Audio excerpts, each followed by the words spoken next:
Hello बच्चों, कैसे हैं आप। आज हम +1 का नेक्स्ट टॉपिक लेकर आए हैं बच्चों, यूनिट एंड मेजरमेंट का। एरर्स कर रहे थे हम। एरर्स में अभी तक हमने क्या किया, सिग्निफिकेंट फिगर किया है, ठीक है, लास्ट लेक्चर में।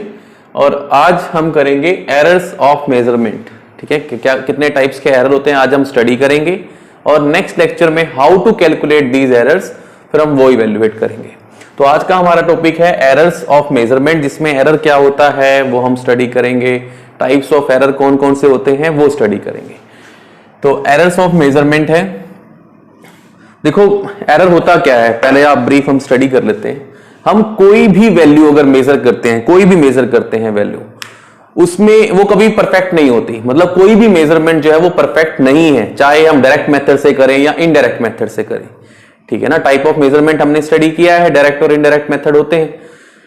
तो कुछ ना कुछ, चाहे वो माइनर से माइनर क्यों ना हो, एरर जरूर रहता है, ठीक है ना। कभी भी कोई भी चीज परफेक्ट नहीं हो सकती है, ठीक है ना। कोई भी रिजल्ट हमें परफेक्ट नहीं मिल सकता है।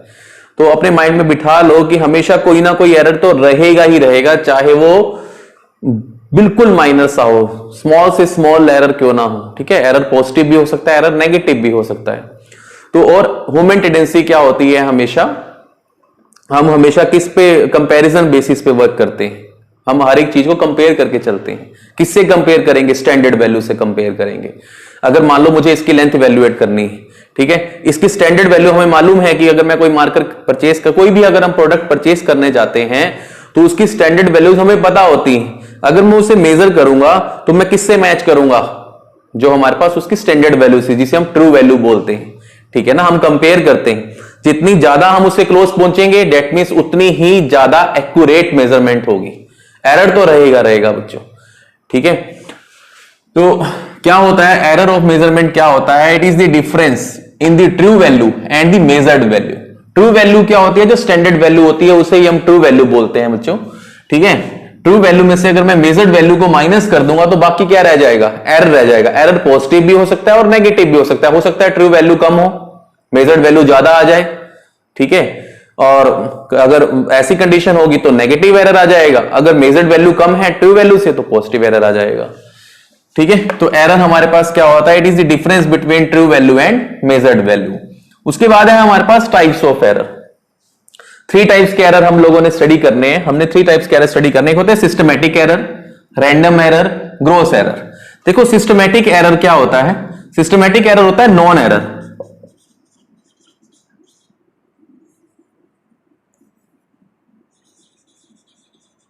जिस एरर के बारे में मुझे पता होता है, अगर जिस एरर के बारे में मुझे मालूम है, मैं उस एरर को एलिमिनेट कर सकता हूं, ठीक है ना। अगर जिस एरर के बारे में मुझे पता है ना ये किस वजह से एरर आया है, ठीक है, तो मैं उस एरर को क्या कर सकता हूं, एलिमिनेट कर सकते हैं। तो उस टाइप के एरर को क्या बोलते हैं हम, सिस्टमैटिक एरर बोलते हैं। रैंडम एरर होता है नॉट नोन।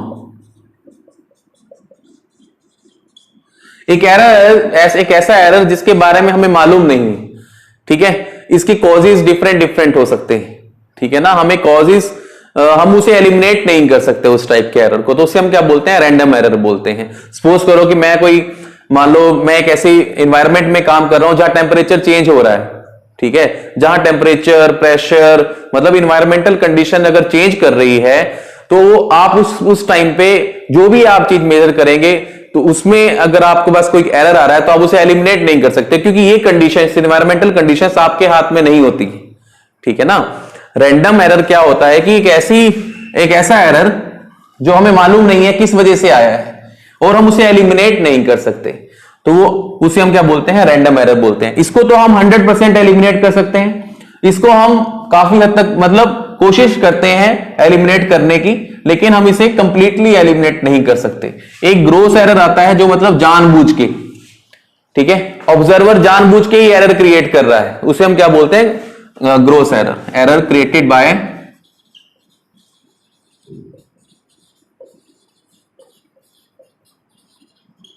ऑब्जर्वर इटसेल्फ, ठीक है बच्चों। तो ये 3 टाइप्स के एरर हैं, हमने ये स्टेप बाय स्टेप स्टडी करने हैं।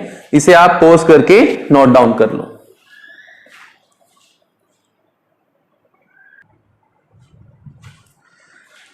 बच्चों देखो, फर्स्ट हमने करना है सिस्टमैटिक एरर्स। सिस्टमैटिक एरर आपको बताया था कि ये नॉन एरर्स होते हैं जिन्हें हम मिनिमाइज कर सकते हैं, जिन्हें हमें मालूम है कि भी ये एरर किस वजह से हो रहे हैं। अगर इनकी लिमिट बढ़ जाएगी तो वो रैंडम एरर में चले जाते हैं, जिससे हम मिनिमाइज नहीं कर सकते। ठीक है ना, these are the errors whose causes are known, जिनका हमें पता है कि किस वजह से हो रहे हैं। जैसे इसमें एग्जांपल्स हैं ये, जैसे इंस्ट्रूमेंटल एरर। सपोज करो कि हमारे पास जो इंस्ट्रूमेंट है वही खराब है बच्चों, ठीक है ना, उसी में ही कोई ना कोई प्रॉब्लम है जिस वजह से हमें रीडिंग सही नहीं आ रही है। ठीक है, अगर हमारे पास इंस्ट्रूमेंट ही खराब है, देखो due to imperfection of design, उसका डिजाइन सही नहीं है, तो हम क्या करेंगे, हम एक एक्यूरेट इंस्ट्रूमेंट यूज कर लेंगे जिसके अंदर क्या हो, जीरो एरर कंडीशन हो। ठीक है ना, हम एक एक्यूरेट इंस्ट्रूमेंट यूज कर लेंगे। ऐसे ही होता है। एक सेकंड इसका एग्जांपल है पर्सनल एरर। पर्सनल एरर का मतलब क्या होता है कि जो हमारे पास एक इंस्ट्रूमेंट है जिसके ऊपर कोई ऑब्जर्वर वर्क कर रहा है, जिसने मेजरमेंट इवेल्युएट करनी है, अगर वो एक ऑब्जर्वर इनएक्सपीरियंस है, उसने कभी उस इंस्ट्रूमेंट के ऊपर वर्क नहीं किया है, तो क्या होगा, हमेशा एरर आने के चांसेस ज्यादा रहेंगे।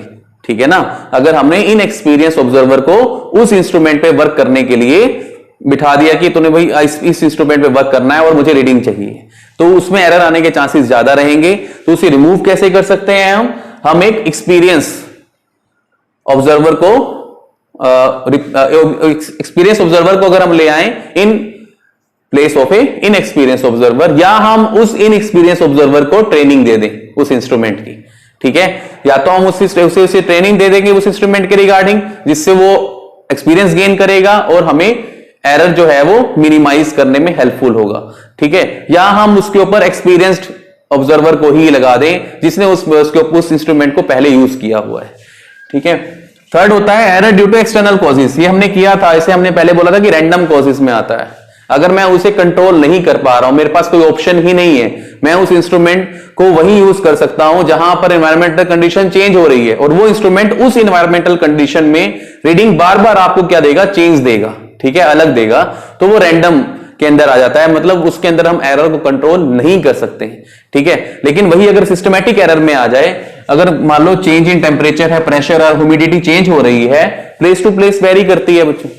ठीक है ना, ह्यूमिडिटी जो वहां मतलब सी एरियाज में ज्यादा होती है इन कंपैरिजन टू यहां, मतलब नॉर्थ जो रीजन है हमारे पास, तो वहां पर हम क्या करेंगे, हम या तो लोकेशन ही चेंज कर दें।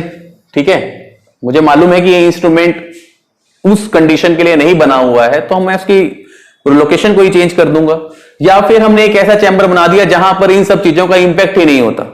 जितना मर्जी प्रेशर चेंज हो जाए, जितना मर्जी ह्यूमिडिटी चेंज हो जाए, जितना मर्जी टेम्परेचर चेंज हो जाए, मतलब एक ऐसा चैम्बर बना दिया हमने, एयर टाइट चैम्बर, जिसके अंदर इन सारी कंडीशंस, जो ये टेम्परेचर, प्रेशर, ह्यूमिडिटी है, इसका कोई इंपैक्ट नहीं होता। मतलब उसमें हमारे पास इंस्ट्रूमेंट क्या करेगा, प्रॉपर रीडिंग देगा।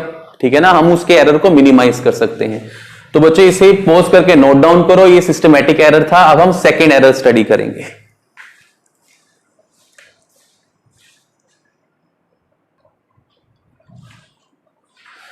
नेक्स्ट है बच्चों रैंडम एरर। रैंडम एरर अभी आपको बताया कि इसके अंदर जो कॉज होता है वो नॉन नहीं होता है, भी किस वजह से एरर आ रहा है, या हमें नॉन तो होता है लेकिन बहुत अच्छे तरीके से नॉन नहीं होता, प्रिसाइजली नॉन नहीं होता। जैसे ये ना, cause of error are unknown, और we can say cause of error are not known precisely. ठीक है ना, इतना एक्यूरेट हमें पता नहीं चलता कि क्यों रीडिंग जो है वो गलत आ रही है, या उसके अंदर एरर क्यों आ रहा है। इसमें क्या होता है, देखो इसका एग्जांपल क्या है कि when A same person repeats the same observation, एक ही पर्सन है, वो ऑब्जर्वेशन को बार बार रिपीट कर रहा है और उसे हर बार नई वैल्यू मिल रही है, मतलब नई मेजर्ड वैल्यू मिल रही है, तो डेट मींस हर बार एरर आ रहा है। ठीक है, क्या है, देखो when A same person repeats the same observation he may get different reading every time, उसे हमेशा क्या मिल रही है, रीडिंग डिफरेंट ही मिल रही है।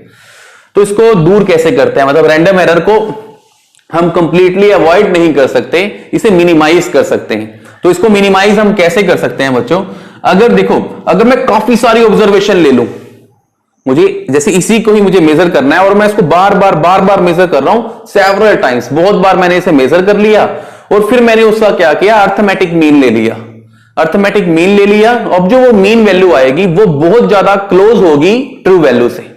ठीक है, देखो these errors can be minimised bye repeating the observation a large number of times. Large number of times हमने क्या करनी है, उस ऑब्जर्वेशन को बार बार रिपीट करना है और फिर उसका क्या लेना है, अर्थमेटिक मीन लेना है।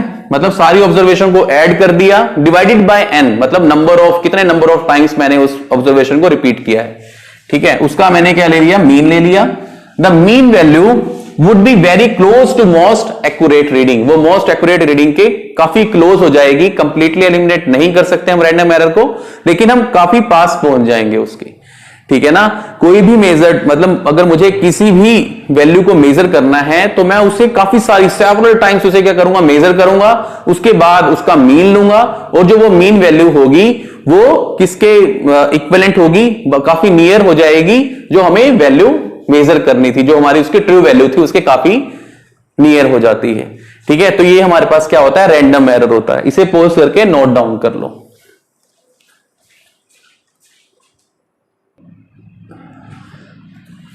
नेक्स्ट है बच्चों ग्रोस एरर।